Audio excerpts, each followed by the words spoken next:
Hi friends, I am coming to you live to show you a nifty craft today. Fancy fish. Normally I would be at my second home Bolts and Bites Maker Academy, but I totally can't be there because I went to Ireland a week ago and I have had to self-quarantine for the last for 2 weeks. So I am 1 week deep in a 2 week quarantine. But I know that everybody out there is experiencing some really tough quarantines, especially with kids. My daughter is older, but I know that there are lots of you out there with younger kids, and lots of our devoted Bolts and Bites friends and family that want to have something to do with their kids because we can't have classes until this whole thing clears up. So we wanted to provide you with some cool projects, maybe some simple projects, maybe some things that you could do that would be fun to do at home with the kids, or I don't know, just adults too, because sometimes it's just good to do some stuff on your own.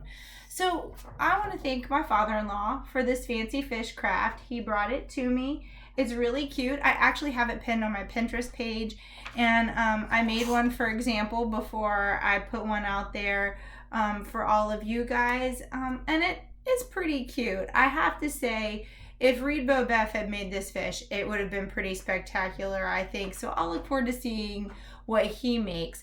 But you know what? It serves its purpose. So I figure, you know what? Let's start with a water bottle craft, because apparently the water bottles are at home with everybody, because they're certainly not in the stores from what I'm seeing. So hopefully lots of you have lots of water bottles out there.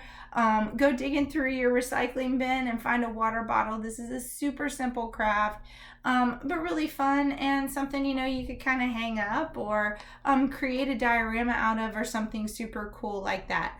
So to get to this cute little guy, you got to start with one of these, which everybody should be able to find, and you're going to take the wrapper off of it, which was easier the first time I did it, but should be fine. And water bottle. You don't need the cap either. You're not going to need it for this craft unless you come up with something really amazing to do with it. And I just use my scissors. I'm just using my super special Fiskars that I don't allow anyone to touch because I love them so much. But I just kind of cut a little nip in the bottom, and you just want to cut the bottom of the water bottle off. And honestly, there's no right way or wrong way to do this craft. It's literally pretty easy, and you can't go wrong. So I'm just going to cut the bottom off. So I have the bottom and I have this part left, and you want to squish the water bottle together. Now, you may find that your water bottle doesn't squish as easy as mine. I don't know, mine has these nifty little ripples in it that I think are sort of cool. And you want to squish it together. When I made this, two things I thought about. You seal it up first so you can kind of work with it easier. So I'm just going to take a stapler and staple the two parts together. If you don't have a stapler in your house, you could probably just kind of, I don't know, glue them together, stick a piece of pipe cleaner through it to hold it together. There's lots of different ways that you can hold things together. Maybe even some duct tape could hold it together in the middle. Or a zip tie. You could put a hole and maybe a zip tie, although the plastic may rip really easily. So it kind of comes together like this. So now I've got it flat and rounded here. And what I want to do is take my Sharpie. Hopefully you have a Sharpie around. If you don't, any kind of pen will probably work, but most of us have Sharpies laying around. And I want to kind of figure out where I'm going to have the fins for my fish. So I drew that out first. So what you may want to do is kind of make an outline. I knew that I wanted that staple to stay, so I kind of went out from there. And maybe I'll do something different today, and just kind of draw something there. And then this one, I went up here And this one I kind of came down here. It's kind of an ish. One of my friends and I like to say, it's an ish. You know, it's not great, but it's an ish. So now I'm going to take my scissors, and it cuts pretty easy, and I'm going to cut out the ish or the fish, and kind of get that top fin out. And you don't really have to be delicate about it. And get the bottom fin out, and I'm left with that center part. You know, if you don't like what you did originally, you can do something different with it. I'm going to cut it short so it's a lot like the one I've already shown you. And maybe, I don't know, maybe I'll round it off like that. You can kind of do whatever feels right to you. So now I have a fish shape. It's kind of a fish shape. So my staple is still in there. He's still holding everything together. And I've got these guys out here. And I'm going to take Sharpies. Any color you want to, although I will tell you I tried to use this color Sharpie and it did not work very well on my fish or come off very well. So I kind of stuck with some blues, some purples. I don't have a red Sharpie. I do have an orange Sharpie though. Maybe this fish wants to be orange.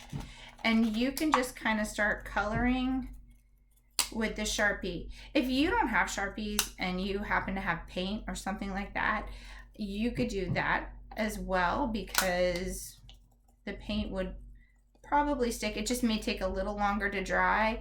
But if you have Sharpies, I don't believe that Crayola markers would work, but let's find out if that would work or not, because I'm sure that's a question people would ask. Yeah, they're good, but they make like that little, this kind of watery mark. So those are not going to be your best choice. So, so let's try. I think I'm going to make the head of my fish orange. Please excuse all the noises and knocking. It could get loud in just a minute. My house is being re-roofed, because what else do you do in the middle of a quarantine? You re-roof your house. That's my cat Binks. He has his own Instagram account. He's very cute. He's out here with me because it's the quietest part of the house right now. So I hope everybody's hanging in there good. Your animals are doing good. So like I painted the front of my fish orange. I'm not sure if I really like that or not, but that's okay. I'm going to go with the blue for the back and maybe squish the fins in just a little bit like this. And I'm going to color it kind of quickly. You can take the colors and blend them or whatever seems like something you would like. So you got I got my fish scales like that, and maybe a little bit lighter blue to kind of, I don't know, I'm not afraid to mix my Sharpies. I know all you gator fans out there would be really happy that I was using blue and light blue and orange. So maybe he's a gator fish. I don't know. Maybe he's a gator fish. Usually coloring. So you're going to color all of those parts right there. With this center part that you cut off, you want to take that part wherever it went, and you want to make some fins with it. So I kind of cut it kind of oddly, but you just can cut a little hole wherever you think fins would belong. And maybe you can use some tape or some sticky dots to hold that little fin on right there. And then you have a little fin. I'm going to use tape just for showing purposes. and you could tape them like that. If you have sticky dots, they work really great. If you want to try a hot glue gun, that would also work too. I just would be really careful about that, and maybe you know, that melting the plastic, which could probably happen because this plastic is really thin and meant to be recycled and not great. And you may want to make a little mouth area around your fish, and that, so pretty simple.